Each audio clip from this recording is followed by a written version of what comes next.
video where I reviewed the car behind me, the Tesla Model X. So you watched that and you've probably already seen a lot of other reviews of the Model X.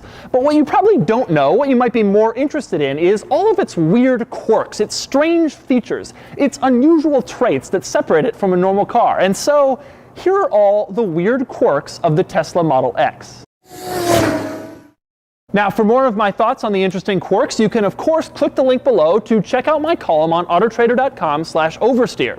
Now, let's see what weird things the Model X has in store for us. Here's a question I had. How do you start a Tesla Model X? There's no starter button or keyhole on the left side of the steering column or on the right side of the steering column. Well, it turns out all you do is get in with the key in your pocket. The car is currently off. You put your foot on the brake pedal, then the door closes, and suddenly I'm ready to go. And go I will. And yes, that does mean every time you touch the brake pedal, the door closes. And brake pedal, door. And brake pedal, door. And brake pedal, door. It's the perfect car for lazy people. Speaking of the doors, oh, the doors. I could go forever on the doors, and I'm not even just talking about the Falcon Wing doors in back. Before we get to those, let's start with just how you open the doors. There isn't a traditional door handle on this car. Instead, you walk up with the key in your pocket, you push the handle, and then the door opens right up, and you climb inside, which seems simple enough. Except at home where I park next to a really tight little wall that's about 2 feet from my door. So I have to open the door and then squeeze up against the car in order to get out, which reveals the issue with a vehicle whose door handles you have to push in order to open, because you're squeezing, and all of a sudden this actually happened to me earlier today when I was getting out of the car for the first time. All of a sudden the door just opens, and I'm like, oh my God, what do I do now? Fortunately, the doors are pretty easy to close from the outside. There's no handle or anything down here. All you gotta do is walk up, push the little red button, and they close. That's simple. But pushing the door handle isn't the only way to open the doors. You see this slick little key fob here that it looks like it has no buttons? Well, actually, it has 5 buttons. If you tap the little button that looks like a car's window, look at that. The door opens right up. If you tap the rear area of the key fob, once again, the door opens right up. Of course, it works on the passenger side, and it even works for the front trunk. Tap the little T at the front part of the key fob, and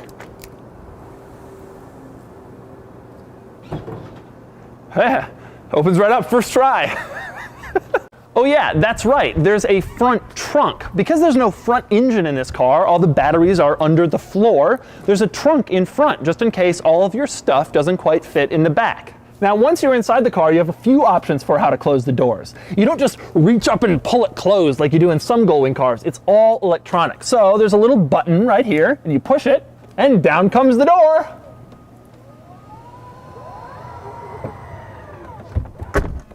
But the coolest part about opening and closing the doors is the infotainment screen, where you can control all of it. You want that back door closed? Well, now it's closing.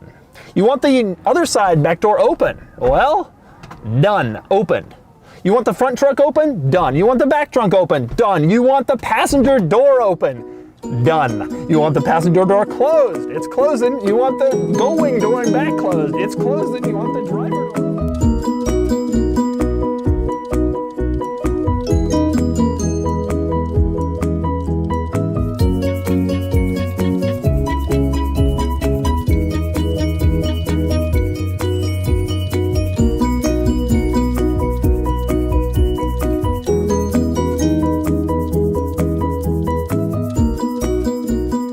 But none of those things are my favorite thing about the doors. My favorite thing about the doors is that when you push the little button in the center screen to open the back door, the screen actually shows the door opening in real time.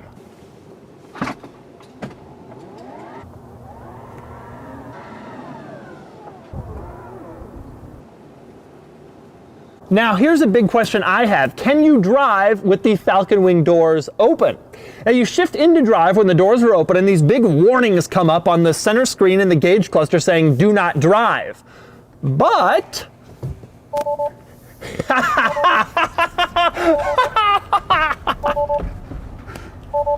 Okay, so the doors are kind of cool and they're fun to play around with, but in practical terms, there are two things about them that kind of annoy me. Thing number one is you forget something in the car. In a normal car, you just open the door, get your thing, and shut the door. It's easy. In this car, you forget something, oh, you've made a big mistake. You push the button, then you stand here. Then you wait, and you wait. Door has opened as much as it wants to. Then you reach in underneath, you grab whatever you've forgotten, you do this, and then you find the button, push it, and wait again. And wait again. Forgetting something in the car, therefore, is like a 15-second mistake, and those add up over time. It gets kind of annoying.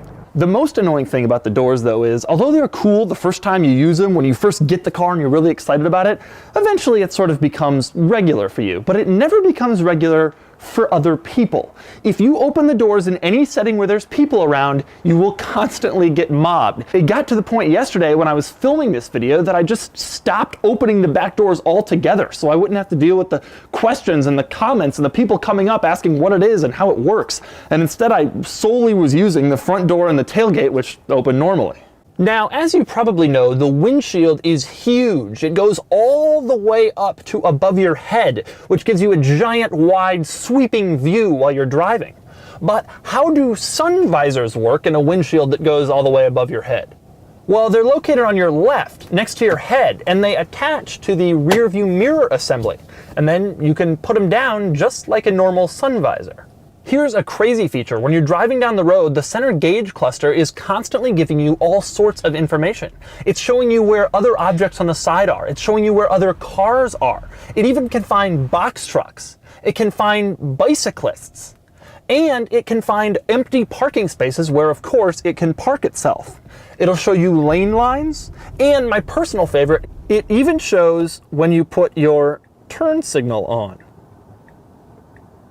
One of the most talked about features of this car is this giant center screen, and there's already a lot of stuff online about it, but I'll show you some basics. My personal favorite thing about it is that you can just pinch, and then it displays where you are, just like an iPad or any other tablet. It's super easy, and if you want satellite, well, you can do satellite. And here is maybe my favorite feature of the navigation system.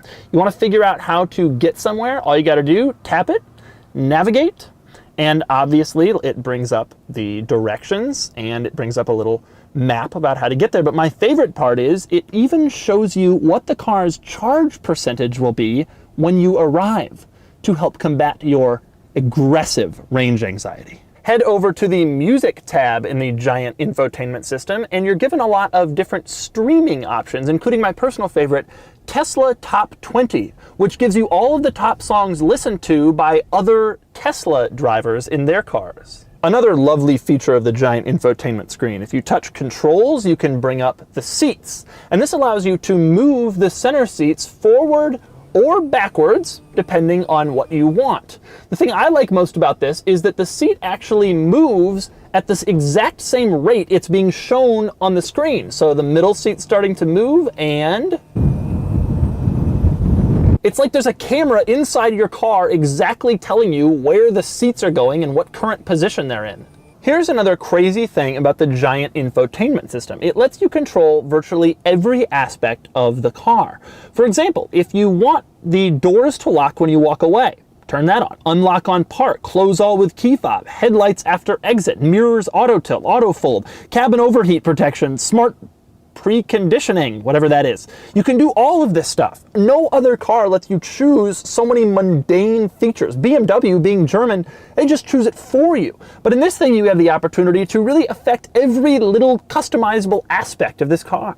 Now, one of the coolest things about this car, as everybody knows, is the autopilot system. I won't bore you with all the autopilot details that you've already heard about. I'll just tell you some of the basics and the interesting quirks. Basic number one, how to start the autopilot system. I assume there'd be some giant button that says autopilot. Actually, there's no labeled button. Instead, you just pull the cruise control stalk twice, and then you're an autopilot. Now, two things can happen when you pull that cruise control stalk to engage autopilot. Thing number one, autopilot engages and you're at the whim of the Model X. Thing number two, you're on a road that doesn't have visible lane lines, so autopilot can't pick it up. So you pull the thing and a little warning light comes on that says auto steer temporarily unavailable, and then you have to drive.